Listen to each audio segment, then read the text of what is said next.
नमस्कार बंधुरा सम्पास रान्नाघरे आपनादेर सकलके स्वागत। आज आबार एकटा रेसिपि निये आपनादेर काछे चले एलाम। आजकेर रेसिपि कुमड़ो इलिश।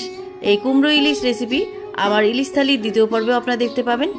ভিডিও লিংকটা আমি ডেসক্রিপশন বক্সে দিয়ে দেব, চাইলে আপনারা সেই ভিডিওটাও দেখতে পারেন। তাই ভিডিওটা স্কিপ না করে পুরো রেসিপিটা দেখার অনুরোধ রইল। রেসিপিটা ভালো লাগলে আমাকে কমেন্ট বক্সে কমেন্ট করে জানাবেন, ভালো লাগলে লাইক বাটনটাও প্রেস করে দেবেন, আর আপনাদের বন্ধুদের মধ্যে আমার ভিডিওটাকে শেয়ার করে দেবেন।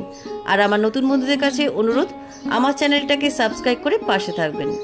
চলুন তাহলে কুমড়ো ইলিশ রেসিপিটা দেখে নেওয়া যাক। কুমড়ো ইলিশ রান্না করার জন্য আমি এখানে আগে থেকে লবণ হলুদ মাখানো 4 পিস ইলিশ মাছ নিয়েছি, আর নিয়েছি কিছু কাঁচা লঙ্কা, একটা মিডিয়াম সাইজের টমেটো, আর নিয়েছি 250 গ্রাম মিষ্টি কুমড়ো। প্রথমে আমি মিষ্টি কুমড়োটাকে কেটে নিচ্ছি। কুমড়োটাকে প্রথমে আমি মাঝখান থেকে 2 টুকরো করে কেটে নিচ্ছি।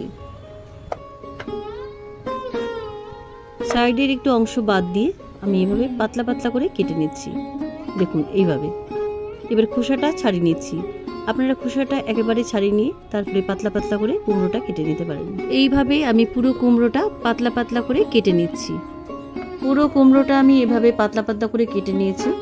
এবার আমি টমেটোটাও কেটে রাখছি।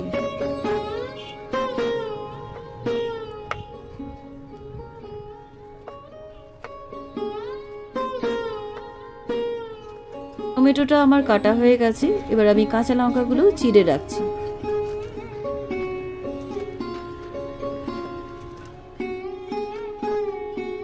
সবজিগুলো আমার সব কাটা হয়ে গেছে। এবার রান্নাটা শুরু করছি। ইন্ডাকশনে একটা কড়াই বসিয়ে দিলাম। কড়াইটা গরম হয়ে যাওয়ার পর আমি কড়াইয়ের মধ্যে মাছ ভাজার জন্য সরষের তেল দিয়ে দিলাম। প্রথমে আমি মাছগুলো ভেজে নিচ্ছি। তেলটা গরম হয়ে গেছে। এবার আগে থেকে লবণ হলুদ মাখানো ইলিশ মাছের পিসগুলো তেলের মধ্যে ছেড়ে দিলাম। মাছগুলোকে আমি হালকা এপিট ওপিট করে ভেজে নেব, খুব কড়া করে কিন্তু মাছগুলো ভাজবো না। মাছগুলোর একটা পিঠ ভাজা হয়ে গেছে। এবার মাছগুলোকে উল্টে দিচ্ছি। মাছগুলো আমার ভাজা হয়ে গেছে। ভাজা মাছগুলো একটা প্লেটের মধ্যে তুলে রাখছি।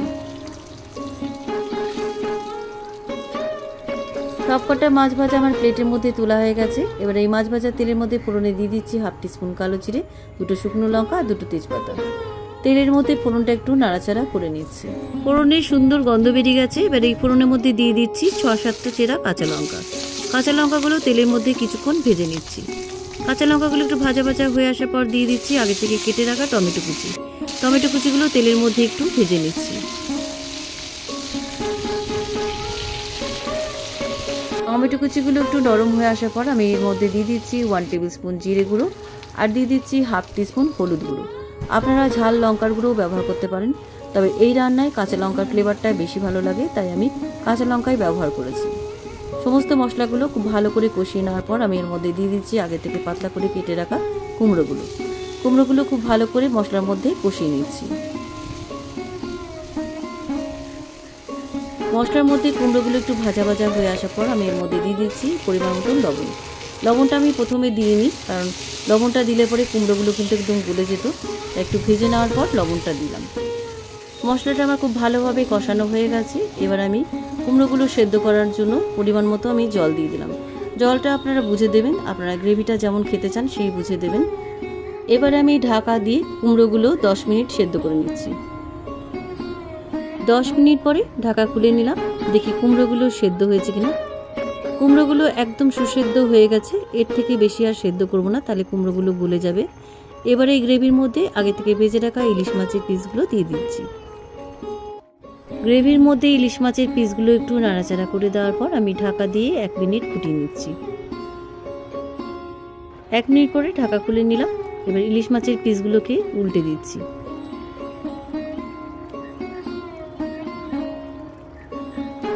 রান্নাটা আমার শেষের দিকে। এবার ইন্ডাকশনে সুইচ অফ করে আমি গরম ভাতের সাথে কুমড়ো ইলিশ সার্ভ করব। আপনারাও এভাবে কুমড়ো ইলিশ বানিয়ে গরম ভাতের সাথে একবার খেয়ে দেখুন, খেতে কিন্তু অসাধারণ স্বাদের হয়। রেসিপিটা একবার হলেও ট্রাই করার অনুরোধ রইল। রেসিপিটা কেমন লাগলো আমাকে কমেন্ট বক্সে কমেন্ট করে জানাবেন, ভালো লাগলে লাইক বাটনটা প্রেস করে দেবেন, আর আপনাদের বন্ধুদের মধ্যে আমার ভিডিওটাকে শেয়ার করে দেবেন। আর আমার নতুন বন্ধুদের কাছে অনুরোধ, আমার চ্যানেলটাকে সাবস্ক্রাইব করে পাশে থাকবেন। আজ তাহলে চলি, আবার একটা নতুন দিনে নতুন রেসিপি নিয়ে আপনাদের কাছে চলে আসব। সবাই ভালো থাকবেন, সুস্থ থাকবেন। ধন্যবাদ।